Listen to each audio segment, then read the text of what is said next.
Comment référencer un site de service? Donc que vous soyez plombier, avocat, que vous fassiez du référencement naturel, freelance, etc. Vous allez avoir exactement le même process pour référencer un site de service, à savoir la même structure, les mêmes types de requêtes cibles, etc.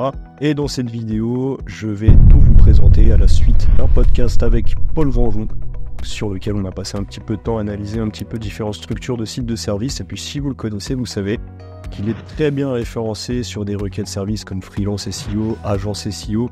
Et donc je vais vous dévoiler un petit peu sa stratégie et plus globalement la stratégie qu'il faut adopter pour faire du SEO de service dans cette vidéo. C'est parti.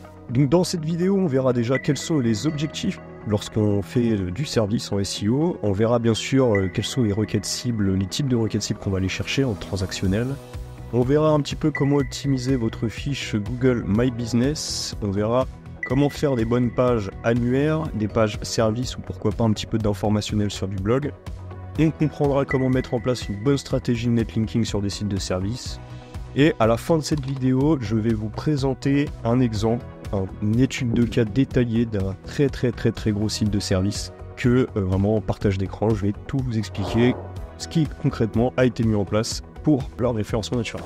Donc avant toute chose, quels sont les objectifs lorsqu'on fait du SEO sur un site de service? Tout simplement de ranker sur ce qu'on appelle des requêtes transactionnelles, des mots-clés business. Et quelles sont les requêtes transactionnelles en SEO sur des sites de service? Ce sont les requêtes services et les requêtes locales. Je vais prendre pour exemple un plombier. Si demain vous cherchez un plombier sur Google, vous allez marquer plombier ou plombier plus votre ville.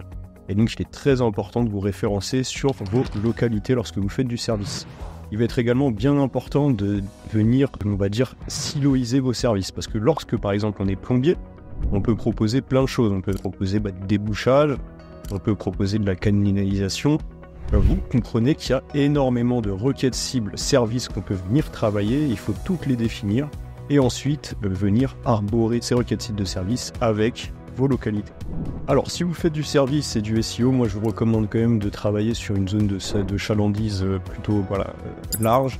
Pourquoi? Parce qu'on va pouvoir ranker sur l'ensemble des villes, l'ensemble des métropoles.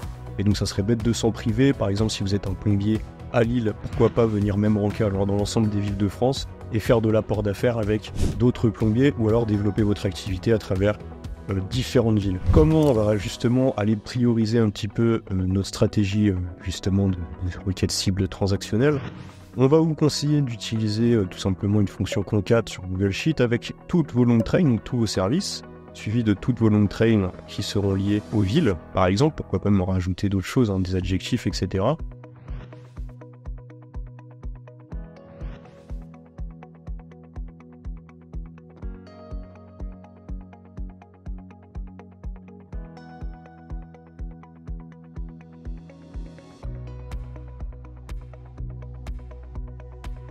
Passer tout ça sur SEMrush par exemple derrière pour avoir le volume de recherche, et après venir justement aller chercher les requêtes cibles qui ont suffisamment de volume de recherche pour être intéressantes. Maintenant je vais vous parler un petit peu d'arborescence et de maillage interne qui vont être très importants. Donc il faut comprendre que justement ces long trains, que vous fassiez de la localité ou du sous-service, tout ne va pas apparaître directement sur votre page d'accueil ou dans votre méga menu.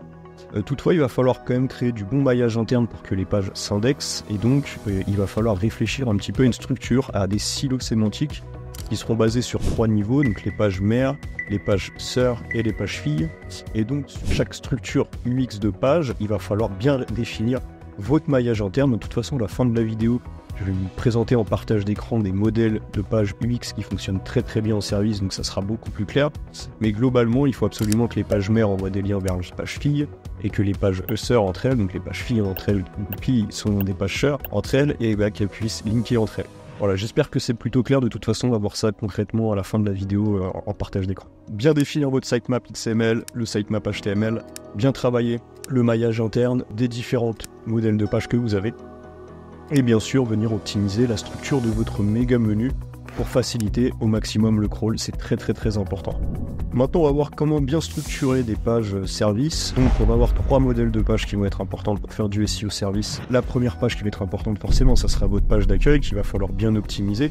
On va également avoir la page service, où vous présentez vos services, la page localité, et du coup j'ai dit 3, mais en réalité c'est 4, puisqu'on va également avoir la page annuaire qui fonctionne très bien en service, à condition de bien vouloir parler de vos concurrents. Alors, dans cette vidéo, de toute façon, à la fin de la vidéo, je vous le répète, on va vraiment analyser des modèles de pages. Mais ce sur quoi je veux insister très rapidement, c'est que la page d'accueil doit envoyer du maillage interne vers les pages services à minima, que les pages services doivent envoyer des maillages internes vers les pages services plus localité, et que les pages services plus localité s'envoient du maillage interne entre elles. Après, bien sûr, il faut toujours de la sémantique, bien répondre à l'intention de recherche. Donc si vous faites des annuaires, il faudra forcément un tableau ou un listing. Si vous faites une page service, on va plutôt être sur de la réassurance. Et si vous faites un petit peu plus des articles informationnels, etc., alors, il faudra plus de sémantique. Maintenant, on va voir comment faire du bon netlinking sur un site de service. Donc vous allez devoir envoyer des liens externes vers vos différentes pages, vers votre domaine. Et là, donc, vous l'aurez compris, les requêtes transactionnelles en service, ce sont des pages locales et des pages services. Et donc, il va falloir envoyer ce qu'on appelle du deep linking, et donc des liens provenant d'autres sites, vers non pas votre domaine principal, à savoir la page d'accueil, mais vers une page localité et les pages services. Donc ça va être très important d'identifier les requêtes qui pour vous sont les plus importantes, les plus volumineuses, sur lesquelles vous rankez déjà pas trop mal, pour envoyer des liens non pas vers la page d'accueil, mais aussi vers la page, par exemple, Plombier Paris, etc., etc. Donc c'est vraiment la chose la plus importante, c'est de vraiment mettre en place une stratégie de deep linking, donc des pages service plus localité sur lesquelles on envoie des backlinks avec des encres pourquoi pas optimisées, etc. Maintenant du coup on va faire une petite analyse de cas du site de la compagnie des déboucheurs, donc très gros site service plus localité sur lequel justement on va avoir de la requête un petit peu débouchage, plomberie, etc. qui sont des thématiques qui sont très concurrentielles en SEO. Et du coup ici on arrive sur la page d'accueil, on voit déjà que c'est une page d'accueil nationale. On aura une page d'accueil qui va parler de la requête site déboucheur avec une métatype déboucheur dans laquelle on va avoir toutefois on voit du maillage interne déjà sur des pages services, donc les différentes requêtes cibles qui vont être abordées sur ce site. Après bien sûr de la réassurance, voilà, la page a un bon UX, un bon parcours utilisateur, un bon design, mais bon ça c'est pas forcément quelque chose sur laquelle on va beaucoup s'attarder. Mais ce qui est intéressant, c'est lorsqu'on va dérouler le méga menu, où là on va voir toutes les localités nationales. Vous voyez ce dont je vous parlais quand je parlais d'arborescence. Et si on clique sur une localité, par exemple on va cliquer sur Paris, on va arriver sur une deuxième page d'accueil, en fait, et cette fois-ci qui va traiter Paris. Donc là je dis une page d'accueil alors que vous voyez bien que c'est un slug URL, la compagnie des déboucheurs / Paris. Mais toutefois, on a l'impression d'être sur une nouvelle page d'accueil. Donc c'est tout simplement une page service plus localité. Et là, ce qui va être très intéressant, c'est qu'on constate que le méga menu, il a été reconstruit sur uniquement la localité de Paris.